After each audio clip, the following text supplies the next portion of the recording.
Bom, meu nome é Damares, eu sou procuradora da República, meus colegas também, nós somos do Ministério Público Federal. Em rápidas palavras, um procurador da República faz na Justiça Federal a mesma coisa que um promotor da Justiça faz na Justiça Estadual. Nós tentamos condenar as pessoas que cometem crimes federais. É o nosso objetivo. Eu agradeço à Igreja por dar essa oportunidade nesse momento para tratar com os senhores de um assunto tão importante como é a impunidade e o combate e a prevenção à corrupção. Foi uma decisão da liderança e eu sou grata por isso. Os senhores sabem quanto por ano é desviado no Brasil em corrupção? Os senhores têm ideia do que poderia ser feito com todo o dinheiro que é desviado no Brasil com a corrupção? O caso Lava Jato, que os senhores têm ouvido na mídia, ele é um caso emblemático. Primeiro, pelos números envolvidos. Em um ano de Lava Jato, em Curitiba, já foram apresentadas 20 denúncias contra 103 pessoas. Foram feitos 36 pedidos de cooperação jurídica internacional para outros países. Resultaram em 12 acordos de colaboração premiada e 500 milhões de reais já foram restituídos pelas pessoas que desviaram de forma voluntária. Na verdade, hoje, esse valor já aumentou para 750 milhões de reais. O esquema Lava Jato, o caso Lava Jato, ele mostrou um sistema que consistia em grandes empreiteiros corrompendo altos diretores da Petrobras e políticos para obterem benefícios por meio dessa corrupção, benefícios nos contratos que eram firmados com as empreiteiras. Esse caso ele é muito importante no cenário político atual. Mas, apesar de toda a sua importância, existe um sério risco dele não trazer os resultados esperados. Nós vamos ver por quê. O valor das propinas pagas, que já foi reconhecido pela Petrobras, que é a vítima, está em 6,2 bilhões de reais. Esse é o valor conhecido. É impossível, no momento, saber quanto foi o valor total desviado. Isso é apenas a ponta do iceberg até esse momento. Segundo estimativas da ONU, por ano são desviados no Brasil 200 bilhões de reais em corrupção em todas as esferas, União, estados e municípios. Com esse dinheiro, seria possível triplicar todo o investimento federal que é feito em educação. Com esse dinheiro, seria possível triplicar todo o investimento do governo federal que é feito em saúde. Com esse dinheiro, seria possível multiplicar por 5 todo o gasto que a União, os estados e as mais de 5.000 prefeituras deste país realizam com segurança pública por ano. A corrupção está enraizada de tal forma em nossa cultura que hoje em dia ela é inclusive, infelizmente, usada como justificativa. Eu queria que os senhores assistissem esse rápido vídeo, apesar da resolução estar um pouquinho ruim aqui. Por favor. A declaração de ontem do advogado de Fernando Soares de que não se faz obra pública sem pagamento de propina provocou muitas críticas, tanto de cidadãos comuns quanto de autoridades do judiciário. Paralelepípedo. Assim são chamadas estas pedras usadas desde o Brasil colônia para calçar os caminhos. Na maioria das cidades, elas sumiram da paisagem, sepultadas por camadas de asfalto. Essa palavra tão antiga foi despertada dos dicionários ontem pela declaração polêmica feita pelo advogado de um dos principais investigados pela Operação Lava Jato. O defensor, o profissional do direito, procurou justificar a ilegalidade do ato de um empresário pagar para poder trabalhar numa obra pública, fazendo referência aos velhos paralelepípedos. O empresário, se porventura faz uma composição ilícita com algum político para pagar alguma coisa, se ele não fizer isso, e quem desconhece isso, desconhece a história do país. Não tem obra. Vocês podem pegar uma prefeitura aí do interior, uma empreiteirinha com 4 funcionários. Se ele não fizer acerto, ele não põe um paralelepípedo no chão. Infelizmente, é a corrupção sendo usada para justificar a corrupção. Agora, a nossa situação hoje pode ser comparada, como nos tempos de Neemias, a uma cidade sem muros. Uma cidade sem muros era uma cidade que podia ser facilmente atacada e na qual os inimigos podiam entrar e circular sem maiores problemas. Era uma sociedade desprotegida. Vamos pensar um minuto. E a Lava Jato? Ela vai transformar a realidade do Brasil? 30 segundos para os senhores conversarem com a pessoa ao lado e chegarem a uma conclusão se a Lava Jato vai mudar o Brasil.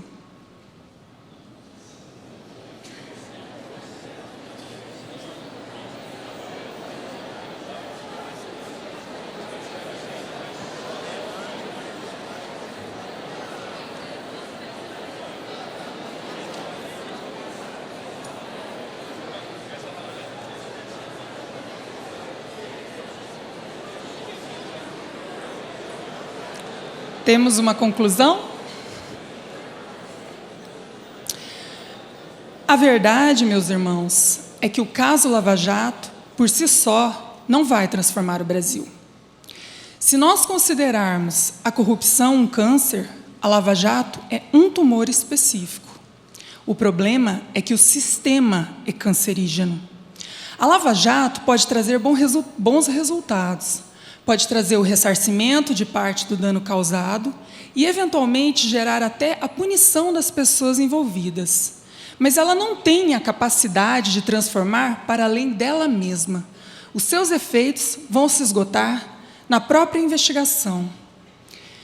Basta ver que, durante a apuração e o julgamento do mensalão, a Lava Jato estava a todo vapor.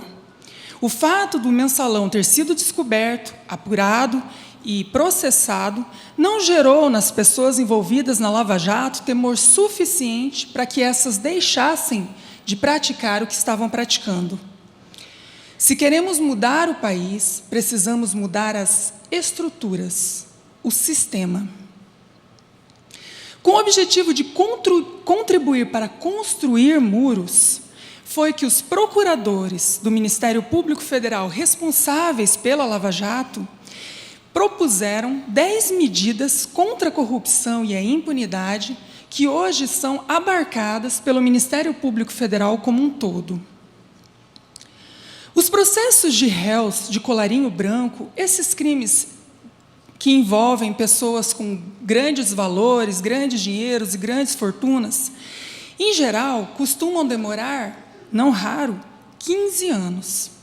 Quando o processo acaba sem ser anulado, sem que a pessoa morra e sem a sua absolvição, a pena costuma ser bastante baixa, em geral, inferior a 4 anos.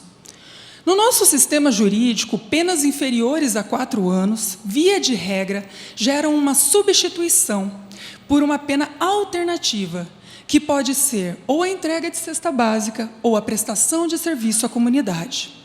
Isso faz com que o crime de corrupção, independente da quantia desviada, sejam alguns reais ou milhões, possa resultar numa troca por entregas de cestas básicas ou serviços à comunidade.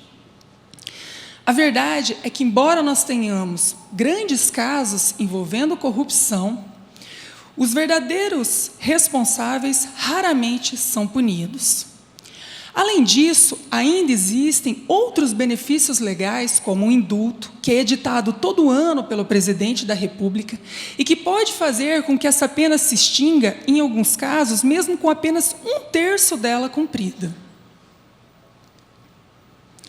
A impunidade está diretamente relacionada com a corrupção. De fato, corrupção, diferentemente dos demais crimes de rua, é um crime racional. A pessoa que comete um crime de corrupção analisa benefícios e custos. Quando os benefícios são maiores do que os custos, ela opta por cometer o crime. Quem diz isso são os maiores estudiosos internacionais sobre corrupção os maiores filósofos e pensadores, professores das universidades americanas, professores de Harvard e de Yale. Por meio de inúmeros estudos científicos, eles chegaram à conclusão de que, se não houver a redução da impunidade, não há redução de corrupção. Além disso, existe uma experiência internacional importante, que é a experiência de Hong Kong. Nas décadas de 60 e 70, Hong Kong era um país com uma corrupção endêmica. Hoje, Hong Kong figura como o 17º país mais honesto no mundo no ranking da Transparência Internacional. Como eles fizeram isso? Com medidas parecidas com as medidas que nós propomos e mostraremos. De qualquer forma, antes mesmo dos estudos científicos, a própria palavra de Deus já dizia: quando os crimes não recebem rapidamente os devidos julgamentos e punições, os corações dos demais filhos dos homens se enchem de disposição para fazer o mal. Ou seja, a impunidade alimenta a corrupção.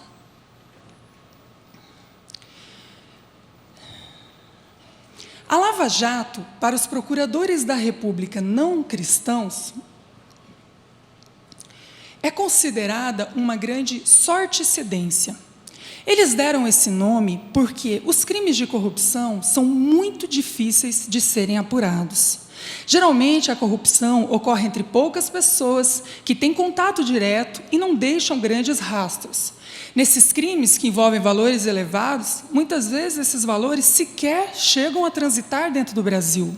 São trocados todos em contas no exterior, em paraísos fiscais e em outros lugares.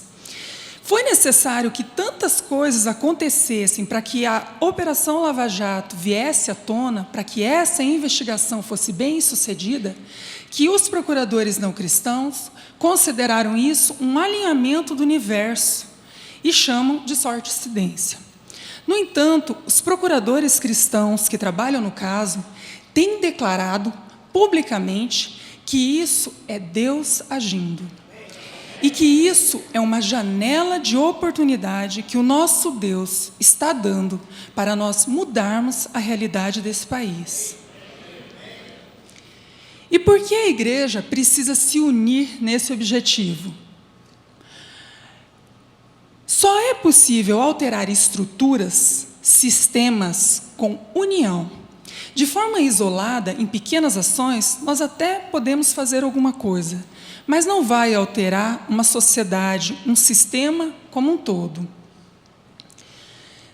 Nesse contexto, a igreja pode continuar orando, como até aqui tem feito em relação a esse assunto, assumir uma posição clara, o que a nossa igreja particularmente tem feito também, apoiar medidas e projetos e propor medidas e projetos.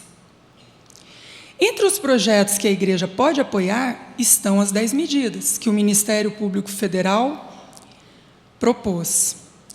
As 10 medidas, na verdade, são 20 anteprojetos de lei, que têm por objetivo fazer alterações pontuais na legislação, mas com um grande efeito prático. Uma alteração significativa, apesar de pequenas alterações. A primeira pessoa que assinou a adesão a essas 10 medidas contra a corrupção foi o juiz Sérgio Moro, em Curitiba, por um caráter simbólico. Em seguida, esse projeto foi assinado por todos os procuradores que trabalham no caso, por todos os membros da Polícia Federal e por todos os membros do Judiciário. A primeira proposta consiste em 3 medidas preventivas.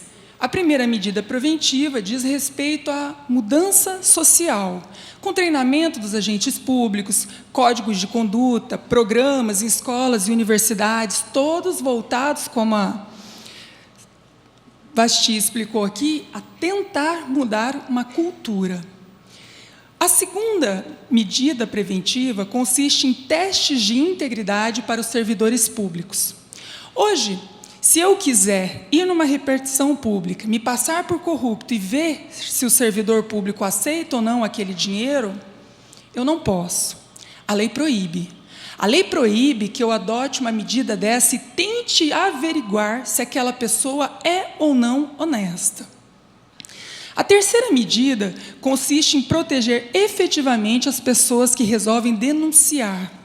Hoje, o nosso sistema de proteção para as pessoas que resolvem denunciar qualquer crime, inclusive os crimes de corrupção, é bastante falho. A segunda proposta cria o crime de enriquecimento ilícito.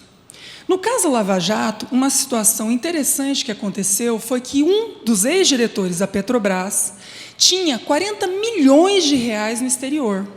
Mas por muito tempo não foi possível acusá-lo, porque não era possível dizer qual ato dele tinha sido o ato corrupto que resultou naquele valor.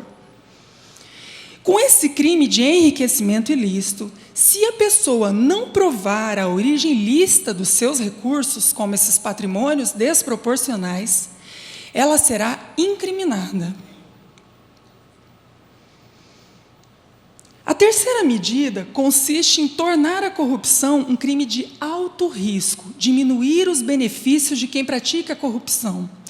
Para isso, essa medida prevê que o crime de corrupção passaria a ser um crime considerado hediondo, reduzindo, assim, aqueles benefícios previstos pela lei para quem pratica esse tipo de crime. A quarta medida objetiva agilizar os recursos. Os recursos hoje no Brasil, de uma forma geral, podem se protelar por 20, 30 anos. Não há limite recursal. Os recursos podem ser feitos indefinidamente. Até onde se conhece, o Brasil é o único país no mundo que tem 4 instâncias para a pessoa ser julgada. Ela é julgada por um juiz no primeiro grau, depois ela recorre para um tribunal, depois ela recorre para o Superior Tribunal de Justiça e, por fim, ela recorre para o Supremo Tribunal Federal. Essa medida busca trazer um pouco mais de eficiência nos recursos penais. A quinta medida consiste em tornar as ações de improbidade administrativa mais rápidas. As ações de improbidade são, em geral, ações cíveis. São ações cíveis. Mesmo assim, elas têm um rito, muitas vezes, mais burocrático do que o rito das ações criminais. A próxima medida busca reduzir as prescrições do nosso sistema penal. As prescrições que existem hoje no nosso sistema são inúmeras. Um processo pode prescrever de várias formas. A próxima medida busca revisar o sistema de nulidades penais. Hoje, em geral, quando se encontra uma falha no processo, se anula o processo todo, não importa a extensão do processo. Essa medida tende a reduzir isso. Se houver uma falha, conserta-se a falha e segue-se em frente. A próxima medida cria o crime de caixa 2 eleitoral e de lavagem de dinheiro eleitoral, que permitirá responsabilizar os partidos políticos. A próxima medida consiste em uma ação que consiste na previsão de que uma pessoa possa ser presa para devolver o dinheiro que ela desviou, e muitas vezes está no exterior, e nós não temos como pegar de volta o dinheiro que está no exterior. E, enquanto isso, ela fica utilizando esse dinheiro, inclusive para pagar os seus advogados e protelar o processo por anos. A última medida consiste em implantar no nosso sistema uma ação que visa extinguir o domínio de algumas propriedades quando essas propriedades forem de origem criminosa. Muitas vezes, se um processo se extingue, por exemplo, pela morte do réu, todo o patrimônio ilícito dele vai para os seus herdeiros. Não há como nós impedirmos que isso aconteça. Com essa medida, a ação de extinção de domínio, isso será evitado. O cristão é aquele que acredita, mesmo quando ninguém mais acredita, porque nós vivemos na expectativa do mover de Deus. Se você quiser saber mais sobre isso, basta digitar no Google 10 medidas corrupção e o primeiro site que vai aparecer é esse, das 10 medidas do Ministério Público Federal. Lá tem várias informações, inclusive mais aprofundadas e detalhadas. Quando você entrar na página da internet, se você tiver interesse em apoiar, basta clicar naquela bola da direita, onde está escrito "Apoie" com a sua assinatura, saiba mais. Ali está disponível para impressão, inclusive esses formulários que vocês pegaram agora à noite. Basta distribuir estes formulários para as pessoas que você conhece e solicitar que elas assinem apoiem esse projeto, assinem e apoiem esse projeto. Há um campo destinado a preencher o número de título de eleitor. Muitas pessoas não carregam o título de eleitor, não tem problema. Se todos os outros campos forem preenchidos, nós podemos preencher o título de eleitor diretamente no Ministério Público Federal. É difícil transformar o Brasil? Sim, mas a tarefa é menor do que o nosso Deus.